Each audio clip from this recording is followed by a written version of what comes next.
Hello, world, and welcome to another segment of Just Saying with Dexter Harris and Teresa Foster.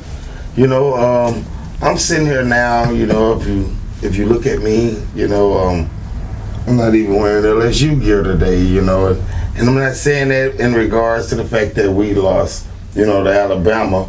You know what I'm saying?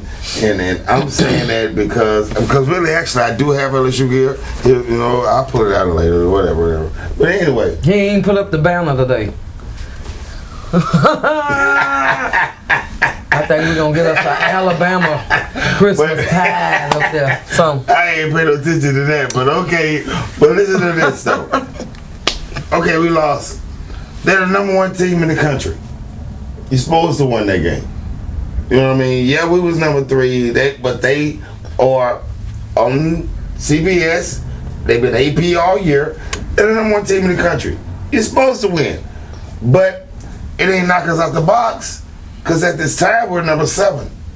You know what I'm saying? And there are some big games going on within that top 5, top 6 little realm. So maybe that 7-2 might get up in there. You know what I mean? All I have to say is this: just give me my props. I told him Joe Burrows was not ready.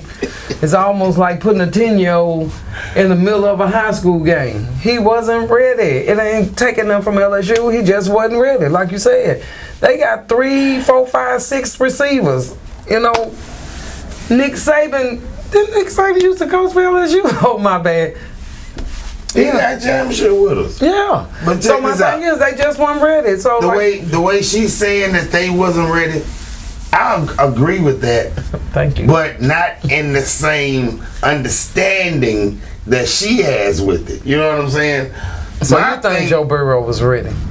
Nah, he wasn't ready. You know what I'm saying? But it wasn't for the same reason. You know what I mean? I think he wasn't ready because, first of all, he knew about the Alabama LSU rivalry. You know what I'm saying? But he didn't understand the seriousness of it. You know what I'm saying? And at the same time, he did what he did because I honestly believe. Let me bring it out. Man, that was like the national championship game that day. The whole world was looking at that game. You know what I mean? People who probably didn't care about football was looking at that game because they got barbecues and things going on. Mm-hmm. You know what I'm saying? And you got drink specials and all. But it wasn't a game after the second quarter. You know, but the point is, I don't think he was ready for that spotlight yet. He didn't realize when you playing in the SEC and that light hit you, you better be ready. I don't. When I say that he wasn't ready for Alabama, he wasn't ready for Alabama in the regard that I think that he was ready for the light. I'm sorry. Exactly. He wasn't ready for the huge mass of people that was gonna be looking at your ass. So what he did was a Willie Beeman. He threw up, but he just threw it with the ball. Yeah, he threw up physically. He just threw the game up. You know what? Even though excuses. I mean, you gonna co-sign it or what? No, you gonna co-sign it or what? All I'm saying, no, I'm not co-signing it. He was not ready. He wasn't ready. The lights didn't have nothing to do. To me, if you're a quarterback, no matter what field or what show you have to do, that's your passion. What are you afraid of? Do what you love. So why would you get scared? Tagovailoa was ready. Ooh, ready. And they gave him a Spam burger right after the game. Tagovailoa was ready. Yeah, it was a good game, but it's always interesting. But Alabama been whooping LSU for the last 8 times. And 6. Oh, I'm sorry. This made 6. This made 7. Yeah, I was just 6. See what I'm saying? It's been a minute since they done beat them. You need to respect that his co-host know a little something about sports. That's all I'm saying. We can still get into that playoff. Oh yeah, no doubt. That playoff. You know what I mean? So, but I just don't think. Like I said, I think it was the lights. I don't think it was Joe Burrow. And then another thing was Brissett. Shout out to you, Brissett, the running back, number 4. Uh-huh. When they beat Georgia, 22 was the one that carried the load. Where was he Saturday? Probably had the flu. He was out there. They think they ran him 2-3 times? I don't know, but I'm telling you, they was 92 for Alabama. If they'd have ran the same scheme at Alabama that they ran at Georgia, I think they'd have took him. They was out coached too.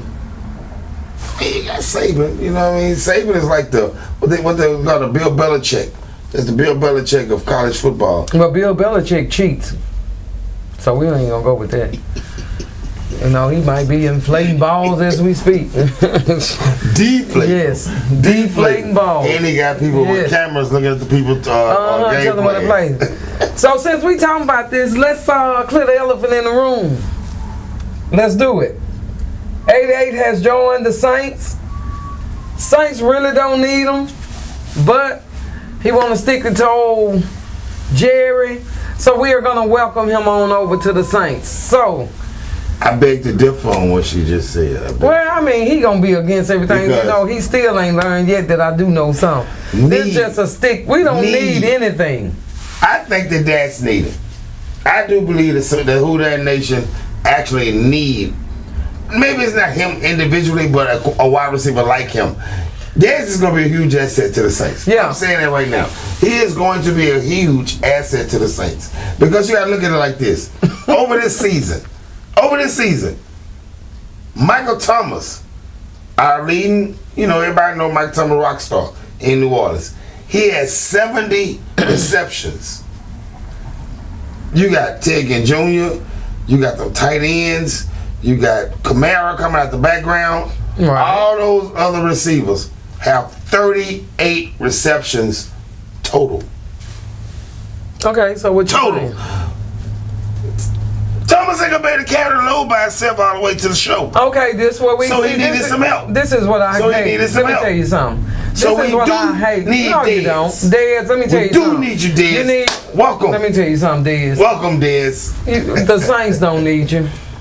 You needed them because you're broke almost. So let me explain something. $20 million. $20 million that ain't gonna last because he's trying to pay off some of them bills. This is what I'm saying. He's saying they need Dez for what? When Dez was with Dallas, let's not get mad at Jerry by itself. Dez helped put that. You in my quarterback ear. When he throw you the ball, you don't catch it. Then when you do make a reception, you run out of bounds. You get mad because you didn't run as far as you did. If you do make a good catch, you're trying to do extra. You're fumbling in the end zone. So this is what I'm saying. Shut your mouth. Catch the ball. Be quiet. I beg to differ with him. Thomas ain't carrying the load. They use him when they need to. 70 receptions. It doesn't matter. By himself. 38 receptions with 5 people. You had 5 people together. Would you be talking about this? Honestly, would you be talking about this if Dez hadn't trained with New Orleans? Honestly, would you be talking about this? Right, not. But welcome, Dez. Yeah, you know what? Shut your mouth, man. But welcome, Dez. Shut your mouth and just play. For the first time in this man's career, I've been saying it all week on social media. You know what I'm saying? Oh, another excuse. This man, for the first time in his career, has a real coach and a real quarterback. You know what I'm saying? So therefore, what reason does he have us to play? He ain't gonna have to be on the sideline crying and whining and acting a fool over there on the sideline because he has a real coach and a real quarterback. You know what I'm saying? He can relax. Romo was a quarterback when he was a rock star. He was a rock star when Romo was there. He messed himself up. Falling when that messed up. Shout out to the locals. He's one of our locals. But when Dak Prescott got there, that's when Dez's numbers start falling. My co-host is a hater. Hey, Tony Romo kept Dez up. Tony Romo got Dez Bryant $20 million guaranteed. And he got that $20 million and got cut the next season. Anyway. 2 years. 2 years. And he was sitting on the sideline crying about the milk wasn't cold enough. He needed this. This is what I'm saying. Learn to shut up and play. Make that money. It ain't like you can go and make that money at Brookshire's. It ain't like you can make that money in Oilfield. So let me tell you something. You got a passion. Shut up. Catch the ball. We'll throw it to you if you're going to catch it. It ain't. But if you're going to fumble it, we're going to send you right back to Dallas. We're going to talk about this. We've been talking about this, and we got a couple other things we're going to talk about. I ain't been telling y'all. When we come back after this, we're just saying, with Willie Dexter Harris and Teresa Foster. We going to talk about this. Yeah.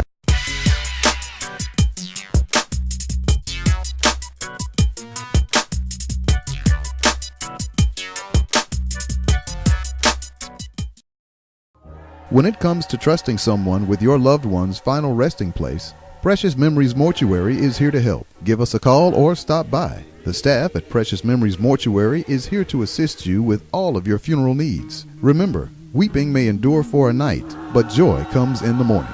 Precious Memories Mortuary, 4015 Greenwood Road in Shreveport. Call 318-670-3162. Providing a comforting ministry for the sake of precious memories. The Noble Savage Tavern, located downtown, is Shreveport's best-kept secret. We proudly feature a fine selection of single malt scotch, cigars, craft cocktails, and craft beers from around the world. Our executive chef prepares a bar menu full of local favorites, served until midnight, and features an exciting weekly menu of entrees and appetizers, including wild game, fresh fish, red meat, and white meat. Entertainment includes live music, games, and conversation. Join the Noble Savages at 417 Texas Street in downtown Shreveport and find out what you've been missing. Open Tuesday through Saturday from 5 p.m. to 2 a.m.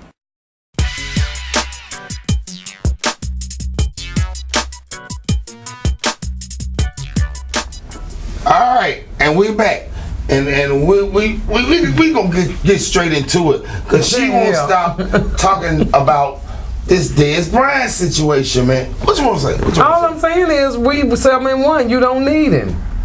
That's all I'm saying. 7-1. It is what it is. I done said what I had to say. We don't need him. You being greedy. So you just gonna wear Michael Thomas out? They paid Michael Thomas millions of dollars. This man got 70 receptions by himself, and you got 5 people, including a running back.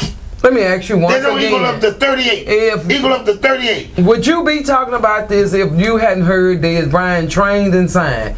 No, you wouldn't. You've been on Facebook every time y'all win. I ain't seen that in damn post. Hey, y'all go on Facebook, pull up his page and see if that's on there anywhere. No, he greedy. He can taste the Super Bowl. He can see himself hanging from New Orleans Superdome right now. I'm gonna be in and New if Orleans they win, that's fine. But all I'm saying is that man is he's almost like a wart. If you shut up and play, he will be good. But he complains too much, man. Brian a wart? Yeah, he complains too much. I'm being for real. Just take it if you quarterback. No, it's not true. Suck. No, he did that when Tony Romo was playing. Even when Tony Romo, when Tony sucked. No, when he didn't throw him the ball, he think he's supposed to get 4 or 5 catches. If you can't get it to him, you done had your quarterback forcing fumbles, forcing interceptions because he whining. And then when they start throwing it to him, this is his favorite move. You do it again. Then you fumble, man. I ain't got time for that. Hey, if you doing what you do, you better come and play. It is another wide receiver on the same similar type of team that has no quarterback and no coach. And that's Odell Beckham Jr. He acting the same way. He's not doing that because he's a mad, wild, out of control kid. It's because so let me explain. Is that how you handle stuff as a grown up? That you just pout? Kyrie Irving. Let me tell you, throw the basketball in the crowd, so that one of the rookies couldn't get it. He scored 48 points, and it was 2 seconds left on the clock. Instead of him just holding the ball as the time go out, he shot the ball. Kyrie took it personal because he was trying to make it past 50. You know what I'm saying? And Kyrie caught the ball and threw it in the crowd. So that man could keep that ball as a souvenir. Okay, what Kyrie Irving got to do with this? Petty. So my thing is, this is what I don't like about our athletes. Petty. Our brothers on the field. Shut up and play. If you want to get up more money, you want to move some around, it's a way to handle things. You ain't got to act like that. You make yourself look wild and crazy. Ain't nobody calling you that. You making yourself look wild and crazy. You going to continually beat your quarterback over the head and insult him. You already know Manning having a nervous breakdown. Drew Brees. That's not what I'm saying. I'm not saying, we're not talking about Drew Brees. You brought. I'm telling y'all right now. No, he brought him Odell Beckham. Dez Bryant is going to look like a rock star to the NFL. This man as a coach and a quarterback, for the first time in his career, that coach is crazy. And he gonna that do this. Quarterback is outstanding. And this is what he gonna They're do. going to build a team. We're going to the show in February, and you watch Dez Bryant. He's gonna look like a rock star. He's gonna get $100 million deal from somebody. Might be us. He's gonna get $100 million deal next year because Drew Brees and Sean Payton finna make him look like a rock star. Mark my word. Party like a rock star. Party like a rock star. Psych. That's what I'm saying. Well, I mean, if you think that, ain't nothing wrong with thinking that. But my thing is this too. I'm on social media, and there's a lot of Cowboy fans talking to this man and hating on this man as if he betrayed them. He did not, Cowboy fan, he did not betray you. Y'all do remember you cut him in April, right? He's not even a member of your organization. Yeah, because in the last 2 years, he's caught like 9 balls in 2 years. He caught 9 balls in 2 years. So, hey. The man was unemployed. The man needed a job. Oh, I'm sorry. He ain't have a coach or a quarterback. That's what it is. See, she getting it. You know what I mean? But this man... this man was unemployed. This man didn't have a job. And if he go down there with that same stuff he had in Dallas, he gonna be unemployed. Ain't gonna do it. He don't have no reason to. I'm telling y'all. Okay, man. You say he didn't have a reason to, but you said when Tommy Romo, he did the same thing. So what you got to say? And then I'm gonna say this too. Mm-hmm. We got that news, and they want to call it breaking news. We heard about the situation about possibly he tore his Achilles. Is that what they said? NFL Network said it. Well, how do you do it? I mean, ESPN said it. What was he doing? Exactly. He just got interviewed after practice. So they practicing indoors. So maybe he was on the hover around with his kids and slipped down. I don't know. I don't understand it. He practicing indoors. What could he have done to tear an Achilles in indoor slow practice? Is this his first day? Didn't you just hurt your ankle not too long ago playing basketball? And so he just proved. He's 30 though. He washed up. I'm 18 years old than that guy. He washed up. That's what you just proved to us. Them bones are. No. Hey, I'm gonna say this. This is my opinion. Like I said, when I say facts, I tell you, hey, this is a fact. But this is not a fact. It's my opinion. I don't think he hurt. Sean Payton. If you don't see him next Friday, Sean Payton is a madman. Sean Payton is a madman.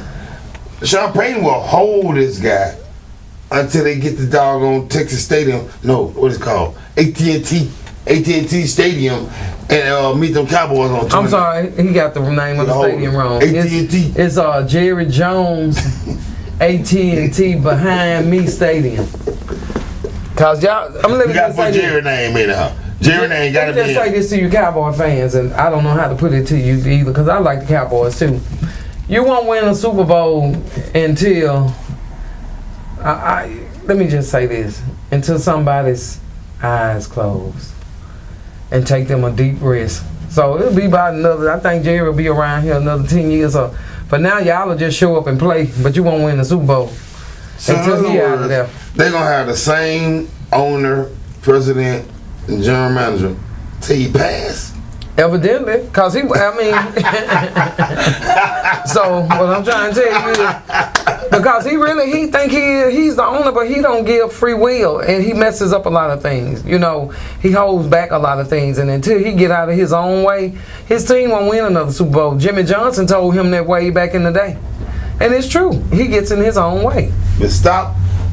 You know him and Donald Trump. Stop, you Cowboy fans criticizing Dez Bryant as if Dez Bryant defected on y'all or he sold y'all out. You know what I'm saying? No, the plantation sold him out, friend. You cut him, and then the man turned down the deal with Cleveland. He turned down the deal with Baltimore. From what I saw, and ESPN said the same thing. It's like he was waiting on Jerry to come back and get him. You know what I'm saying? Are you sure he turned them down, or they didn't want him? No, Cleveland still said their deal stood. It stood all the way to the Saints got him. Cleveland deal stood that they wanted him. You know what I'm saying? But he just want to be up under his balls. He went to the Beyonce and Jay-Z concert with him, sitting in the press box, Jerry and him, raining like me and her. You know what I'm saying? You gonna let me come home, boss? Man, I don't want to play for no. don't play with nobody else. You gonna let me come home, boss? I don't want to play with nobody else. That's what he's saying. No, so I don't want to play with nobody else. You been but when they gave up a first round pick for Cooper, there's no it was over with. So now, man, he like, man, I need a job.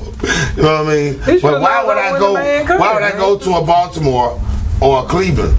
I'm in the same predicament I am with Dallas. There's a team fighting for whatever. But if I go to a team like New Orleans, who is a Super Bowl contender, maybe I can help get him over the hump.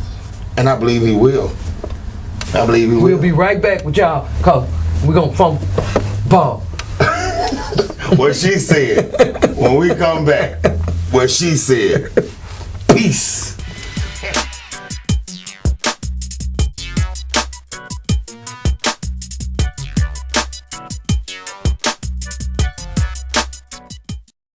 Hi, I'm Tim Garrison. You may know me as Timmy G. Yeah, I know.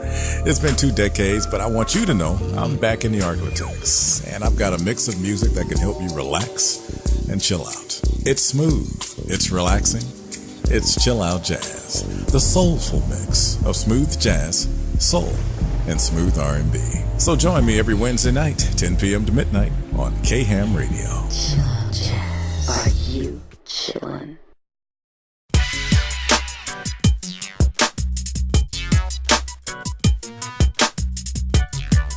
Welcome back to Jus Sayin with Teresa Foster and William Dexter Harris. Let me tell you something.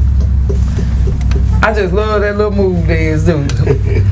Hey, we had our mayoral candidate run off. Let me just say this. Oh yeah, good. It was surprising to me to see somebody come out of nowhere and give Ollie that much competition. He led. He ended up being a leader. So let me explain to all my viewers out there that's watching. December the 8th is important for you to vote. It's important for whoever you choose to vote for. Just get out and vote. If your candidate didn't make it, mine didn't, but it's all good. I think he's gonna be back one day. Still, get out and vote. It's important that you voice your opinion so you won't be down the line complaining and griping.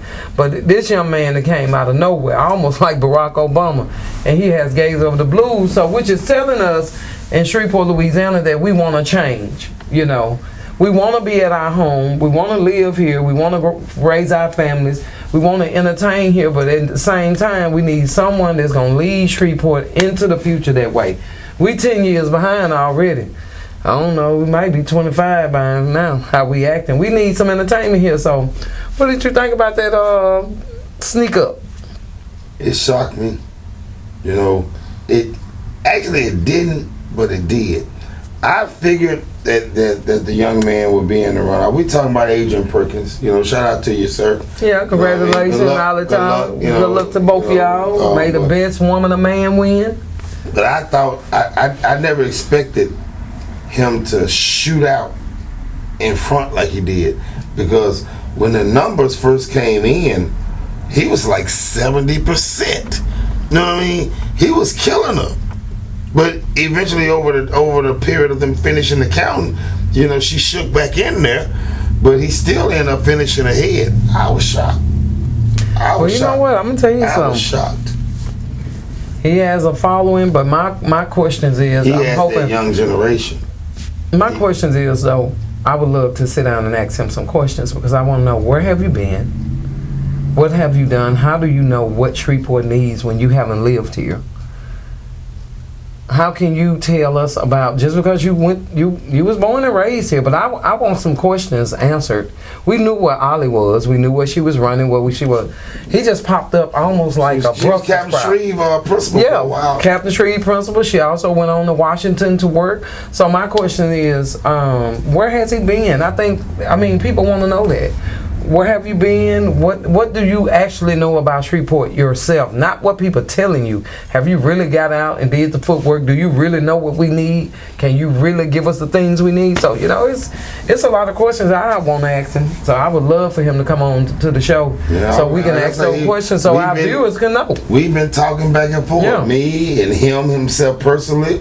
me and his camp, you know, we've been talking back and forth, but we just hadn't came up with an agreement to actually get him here.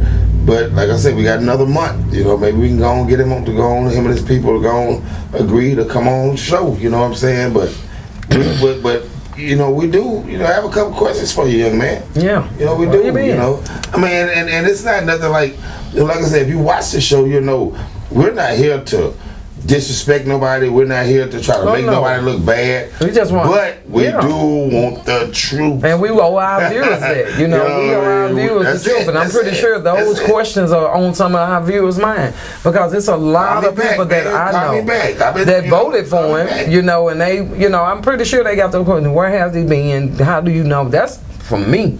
I want to know where you been, how you know what's been going on here. Personally, you know what I'm saying? Like I said, Stephen Jackson, shout out to you. Yes, sir. As a matter of fact, thank you for telling us that you moved your viewing party to R&R Crawfish. Wow. That's what it was. I text you, R&R Crawfish on MLK, and I'm gonna tell you, they got some good food. Yeah, but I mean, man, you know. Yeah. Wow. It's okay. But it's Shreveport needs a lot, and the things we need, it's not always in a club. We need the nightlife, true that. But you got a lot of families here, a lot of single parents like myself, and I like to do a lot of things with my son. And he's too big for Chuck E. Cheese. He done wore out altitude and AU. So what basically you have? Skating ring, you know, bowling. It just needs to be something different, you know, a main event. Yeah. You know, let's bring it. Like I said, my whole thing is that I'm just hoping that, you know, these leaders, man, can get us a Dave and Buster's, man. I'm telling you, man, that would be huge for our area, because that's for kids and adults. Nothing like drinking and playing with your kids. Yeah, I mean, you talking about some spending time with your kids, man. You can have family night in there every day. You know what I'm saying? Well, yeah, I got off work and we in Oxford up in Dave and Buster's. Man, Dave and Buster's, man. Jillian's, which is on almost about the same. It's nice too. I never. It's like 3 stories in Houston. It's got a club, bowling alleys. It's nice. It's Jillian's, but Dave and Buster's actually bought it. So just so it's nice. What you say? It's 3 stories? Yeah. Wow, man. Well, man, go ahead and take us out of here, man. We'll talk to him next week, man. Tell him we'll see him next time. All right, man. I'm gonna take us out. For all you locals and all you around the world, this is Teresa Foster and Willie Dexter Harris with Jus Sayin, rock out with your caca.